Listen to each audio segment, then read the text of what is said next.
When a decorated Army colonel saw a 10-year-old black girl walk onto his elite training facility, he thought he'd witnessed the most ridiculous thing of his career. His racist mockery echoed across the entire base as he humiliated her in front of dozens of soldiers.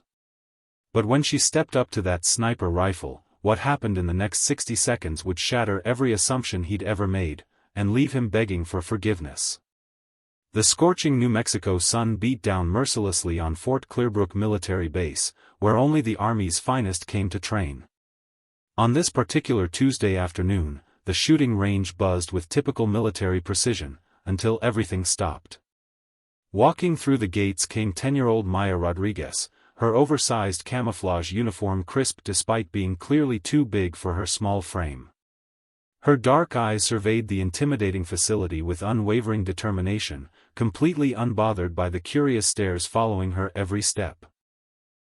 Enter Colonel Marcus Webb, a towering figure whose reputation for cruelty preceded him everywhere he went.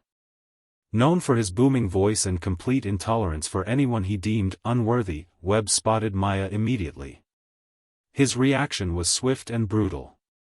"Well, I'll be damned," he bellowed, his voice carrying across the entire range. "Someone's little princess got lost on her way to a costume party." His laughter was harsh and deliberate, designed to humiliate. "This is a military installation, not daycare, sweetheart." The soldiers around him shifted uncomfortably, but none dared challenge their commanding officer. Maya stood perfectly still, her jaw set with quiet resolve. "Sir, I'm here for the marksmanship demonstration," she replied, her voice steady despite being just a child. Colonel Webb's eyes narrowed with disdain. "Marksmanship? You can barely see over that rifle, little girl. Why don't you run along before you hurt yourself, or embarrass yourself further?" His words dripped with condescension and something uglier. "We don't have time for games, especially from people like you." The racist undertone hung heavy in the desert air. Maya had heard those coded words before, the kind that questioned her very right to exist in certain spaces. Staff Sergeant Rodriguez, no relation to Maya, stepped forward nervously. "Colonel, she has proper authorization. Her credentials are exceptional, sir." "Exceptional?" Webb scoffed. "The only exceptional thing here is the audacity. 5 minutes, that's all I'm giving this circus act before security escorts her out." Maya approached the massive Barrett M82 sniper rifle, its weight nearly matching her own. The weapon was designed for Navy SEALs and elite Army Rangers, not children. As she began adjusting the scope and bipod with surprising expertise, Webb leaned toward his officers. "Watch her struggle to even chamber a round," he whispered mockingly. "This is what happens when bleeding hearts start making policies." But Maya wasn't thinking about his cruelty. She was remembering her mother, Master Sergeant Elena Rodriguez, a legendary sniper who had died serving her country when Maya was only 7. Every lesson, every whispered technique, every moment spent at hidden training ranges came flooding back. "Mija," she could almost hear her mother's voice, "the rifle doesn't see color, gender, or age. It only sees precision and heart."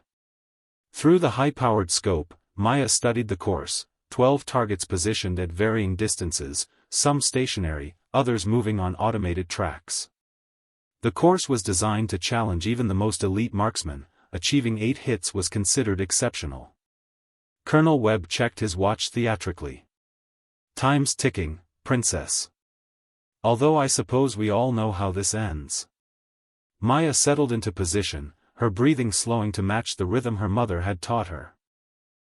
The desert wind, the murmuring crowd, Webb's continued taunts, everything faded away until only the crosshairs remained. Crack! The first target disintegrated. Perfect center mass. Crack! Crack! 2 more fell in rapid succession. The mockery died instantly. Soldiers began pushing closer, their disbelief palpable. Crack! Crack! Crack! Crack! For more targets obliterated with surgical precision. Colonel Webb's face drained of color. That's impossible," he stammered. Crack. Crack. Crack. Crack. Crack. The final 5 targets fell like dominoes, each shot faster and more accurate than the last. 12 targets. 12 perfect shots. 0 misses. The shooting range fell into stunned silence. Maya calmly set down the rifle and looked directly at Colonel Webb. "Demonstration complete, sir." Lieutenant Morrison, the range officer, checked his instruments twice before speaking.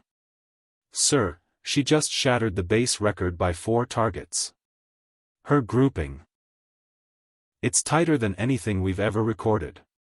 Webb's hands trembled as he processed what he'd witnessed. Before he could respond, an elderly woman emerged from the crowd, Dorothy Chen, the base's civilian liaison and military historian.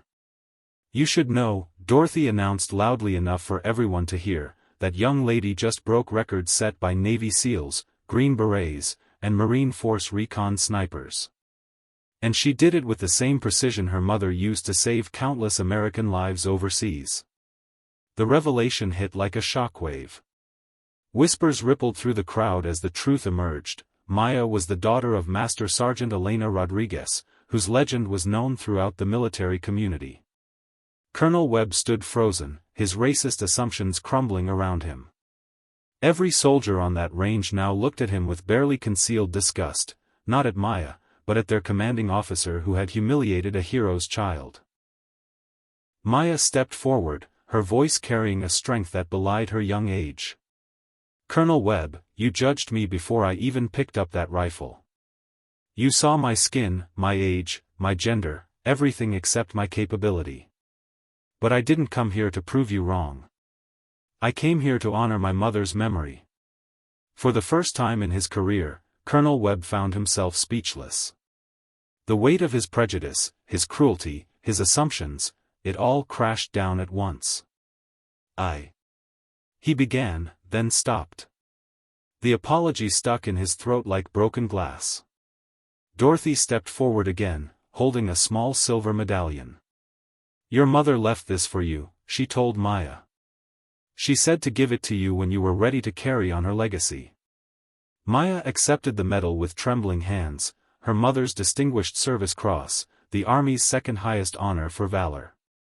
As the crowd began to disperse, Colonel Webb approached Maya one final time. His voice was barely a whisper. "I'm sorry. I was wrong about everything." Maya looked up at him with eyes far wiser than her years.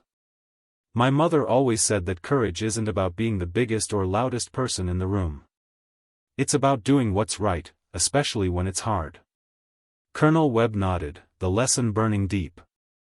As Maya walked away, metal clutched close to her heart. Every person on that base knew they had witnessed something extraordinary, not just incredible marksmanship, but a young girl's quiet triumph over hate itself. Drop a comment letting us know where you're watching from. Your support means everything to us. If this story moved you, smash that subscribe button for more incredible tales of courage triumphing over prejudice. These stories matter, and sharing them helps create the change we want to see in the world. Thank you for being part of the Story Fills family.